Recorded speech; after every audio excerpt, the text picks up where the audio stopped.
ଏବେ ବି ଜରି ପାଲ ତଳେ ବୃଦ୍ଧା ମହିଳା ରହୁଛନ୍ତି ପରିବାର ଧରି। ଭଙ୍ଗା ଜରି ଟମ୍ବୁ ତଳେ ଭୋକ ଉପାସରେ ବିଧବା ବୃଦ୍ଧା ଶୁକ୍ଳତା ଘଡ଼େଇ ବର୍ଷା ଓ ଖରାକୁ ଖାତିର ନ କରି ରହି ଆସୁଛନ୍ତି ଏଇ ଭଙ୍ଗା ଜରି ଟମ୍ବୁ ତଳେ। ହଁ ଆଜ୍ଞା, ଆମେ କହୁଛୁ ଏଭଳି ଏକ ମା କଥା, ଯିଏକି ମଜୁରୀ କଲେ ଘରେ ଚୁଲି ଜଳେ, ନହେଲେ ଭୋକ ଉପାସରେ ଦିନ କାଟେ। ନା ଅଛି ଆଧାର କାର୍ଡ, ନା ଅଛି ରାସନ କାର୍ଡ, ନା ଅଛି ମୁଣ୍ଡ ଗୁଞ୍ଜିବା ପାଇଁ ଘର। ଭଙ୍ଗା ଗୁଳିଆରେ ଦିନ କାଟେ, ଓଳିଏ ଖାଇଲେ ଓଳିଏ ଉପାସ ରହେ। ଏହିପରି ଏକ ହୃଦୟ ବିତାର ଖବର ଦେଖିବାକୁ ମିଳିଛି ଯାଜପୁର ଜିଲ୍ଲା ରସୁଲପୁର ବ୍ଲକ ବାରବାଟୀ ପଞ୍ଚାୟତ ଚିତ୍ରପୁର ଗ୍ରାମର ଶୁକ୍ଳତା ଘଡ଼େଇଙ୍କ ଘର। ଶୁକ୍ଳତାଙ୍କ ଦୁଇ ପୁଅ ନେଇ ଛୋଟିଆ ସଂସାର ଥିଲା। ବଡ଼ ପୁଅ କିଛି ବର୍ଷ ପୂର୍ବେ ମାନସିକ ବିକୃତ ହୋଇ କେଉଁଆଡ଼େ ଘର ଛାଡ଼ି ଚାଲି ଯାଇଛନ୍ତି। ଦୀର୍ଘ ଦିନ ହେଲାଣି ସାନ ପୁଅ ବିବାହ କରି ଅନ୍ୟ ଏକ ଜଣଙ୍କ ଘରେ ଆଶ୍ରୟ ନେଉଛନ୍ତି। ମା ଭିକ ମାଗି ଚଳୁଛନ୍ତି। ଦିନ ମଜୁରୀ ପାଇଲେ କରନ୍ତି, ନହେଲେ ନାହିଁ। ଆଧାର କାର୍ଡ ନାହିଁ, ରାସନ କାର୍ଡ ମିଳୁଥିଲା, କିଛି ବର୍ଷ ହେଲା ରାସନ ବି ମିଳୁନାହିଁ। ବର୍ତ୍ତମାନ ରାସନ କାର୍ଡ ନାହିଁ, କିପରି ଚଳିବେ ବିଧବା ବୃଦ୍ଧା? ଶୁକ୍ଳତା ସରକାରଙ୍କୁ ଅନୁରୋଧ କରି କହୁଛନ୍ତି ତାଙ୍କୁ ଆବାସ ଯୋଜନା ସାମିଲ କରାଯାଉ, ତା ସହିତ ରାସନ କାର୍ଡଟେ ଦେଇ ଅନ୍ତୋଦୟ ଯୋଜନାରେ 29 କେଜି ଚାଉଳ ଦିଆଯାଉ ବୋଲି ଗୁହାରି କରି କହିଛନ୍ତି। ଶୁକ୍ଳତା ଘଡ଼େଇ, ଘର ଚିତ୍ରକୂଳ, ପଞ୍ଚାୟତ ବାରବାଟୀ। କେହି ନାହାନ୍ତି ମୋ କତିରେ। ଛୁଆ ପିଲା, ବଡ଼ ପୁଅ ପାଗଳ ହେଇଯାଇଛି, ସାନ ପୁଅ ତା ଛୁଆ ପିଲା ନେଇ ପଦାରେ ରହିଛି। ଆଉ ମୁଁ ଆଉ କ'ଣ କରିମି? ରାସନ କାର୍ଡ ନାହିଁ, ଚାଉଳ ମିଳୁନାହିଁ। ଏମିତି ମାଗି ଯାଚିକିରି ବାପା ଆଣିକିରି ସବୁ ଖାଇକିରି ରହିଛି ଏଇଠି ପଲ୍ଲା ମଳେ ମାରିକିରି। ଆଉ ମୋତେ ଇନ୍ଦିରାବାସ ଖଣ୍ଡେ ଦିଅନ୍ତୁ ଆପଣ ଜଲ୍ଦି। ଏତିକି, ଆଉ କ'ଣ କହିମି ବାପା?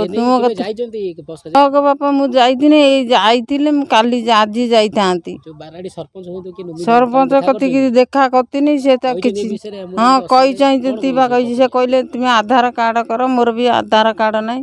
ଆଉ ପୁଅ ତ ପାଗଳ, ତାର କୁଆଡ଼େ ନେଇ ସବୁ କ'ଣ କରିଦେଲା। ଆଉ ସେ ସବୁ ଦାୟିତ୍ୱ ନିଏ ନା, ସେ ତାର ସବୁ ଦାୟିତ୍ୱ ନିଏ। ହଁ ନା, 4-5 ବର୍ଷ ହେଲା ପୁଅ ତ ତାର ଏମିତି ଘର ଦ୍ୱାର ଛାଡ଼ି ପଳେଇଲା। ମୁଁ ଆଉ କେମିତି ରହିମି? ମାର ହଁ, ନିଜର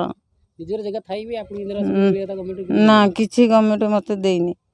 ସମିତି କତିକି ଗନି, ବାରବାଟୀ ପଞ୍ଚାୟତ ପହଞ୍ଚେ ଗନି, ଆଉ କିଛି ହେଲାନି। ଆଉ ମୁଁ କ'ଣ କରିମି? ଆଉ ମୋର କ'ଣ ଉପାୟ? ଏତିକିରେ ମୁଁ ବାରବାଟୀ ଗ୍ରାମ ପଞ୍ଚାୟତ ତରଫରୁ ବିଜେପି କୋର୍ କମିଟିର ସଦସ୍ୟ ଭାବରେ ରଖାଯାଇଛି। ମୁଁ ଚାହୁଁଛି ମୋର ଯଦି ମୋ ଦ୍ୱାରା ମୁଁ ତ ଆଗରୁ ଜାଣିଛି ତାଙ୍କର ବର୍ତ୍ତମାନ ଯେଉଁ ରାସନ କାର୍ଡ଼ ଥିଲା, ସେ ରାସନ କାର୍ଡ଼ରେ ସେ ବର୍ତ୍ତମାନ ସେ କେଉଁଠି ହଜିଛି, କେଉଁଠି କାହା ପାଖରେ ଅଛି, କି ମିସ୍ ହେଇଛି, କି ତାକୁ କିଏ ରଖିକି ଖାଉଛି, ସେଟା ମୁଁ ଥରେ ତାଙ୍କୁ ମଧ୍ୟ ପଚାରିଥିଲି। ସେ କହିଲେ ମୋ ପାଖକୁ, ମୁଁ ସେ ଡିଲରକୁ ଦେଇଥିଲି, ସେ ଡିଲର କହୁଛି ନା ଆମ ପାଖରେ ନାହିଁ। ତାପରେ ବର୍ତ୍ତମାନ ଯେଉଁ ପ୍ରେଜେଣ୍ଟ ଡିଲର ଆସିଥିଲେ ତାଙ୍କୁ ମଧ୍ୟ କହିଥିଲୁ। ସେ କହିଲା ମୁଁ ଯାଇକି ଆକୁ ଯାଇକି ବ୍ଲକରେ ଇନକ୍ୱାରି କରିବି। ଆଙ୍କୁ ମଧ୍ୟ ପଚରା ହେଇଥିଲା ତୁମର ଆଧାର କାର୍ଡ଼ ଅଛି? ସେ କହିଲେ ନା, ମୋର ଆଧାର କାର୍ଡ଼ ନାହିଁ। କିନ୍ତୁ ଆଧାର କାର୍ଡ଼ ଥିଲେ ମଧ୍ୟ ସେଟାକୁ ମଧ୍ୟ ଆମେ ତାକୁ କରିପାରିଥାନ୍ତୁ, କ'ଣ କେମିତି ଲିଙ୍କ ବାହାର କରିକି ତାକୁ ତାର ଟ୍ରେସ୍ ଆଉଟ୍ କରିପାରିଥାନ୍ତୁ କେଉଁଠି ସେ ରେସନ କାର୍ଡ଼ଟି ଅଛି। ରାସନ କାର୍ଡ଼ ନାହିଁ, ତା ସହିତ ଘର ବି ନାହିଁ, ସେଥିପାଇଁ ସରକାର ପାଖରେ କ'ଣ ଦାବି ରଖିବେ? ଆମର ଯେତେବେଳେ କ'ଣ ଆଲଟମେଣ୍ଟ ଆସିବ, ପ୍ରାୟୋରିଟି ବେସିସ୍ରେ ଆଙ୍କୁ ପ୍ରଥମେ ଦିଆଯିବ। ଧନ୍ୟବାଦ। ହ୍ୟୁମାନ୍ ରାଇଟ୍ ଡିଫେଣ୍ଡର ଫ୍ରମ୍ ଇଣ୍ଡିଆର ଯାଜପୁରର ଜଣେ ସଦସ୍ୟ। ଏ ଖବର ହ୍ୟୁମାନ୍ ରାଇଟ୍ ଡିଫେଣ୍ଡର ଫ୍ରମ୍ ନଜର ଯେତେବେଳେ ଆସିଲା ପରେ ଏଠି ଆସି ଆମେ ପହଞ୍ଚିଲା ପରେ ଦେଖିଲୁ ତାଙ୍କର ରାସନ କାର୍ଡ଼ ନାହିଁ ଏବଂ ଆବାସ ବି ନାହିଁ। ତେଣୁ ଆମେ ପ୍ରଶାସନକୁ ବି ନିବେଦନ କରିଛୁ ତାଙ୍କୁ ଘର ଖଣ୍ଡେ ଏବଂ ରାସନ କାର୍ଡ଼ ଖଣ୍ଡେ ଖୁବ୍ ଶୀଘ୍ର ଦିଆଯାଉ।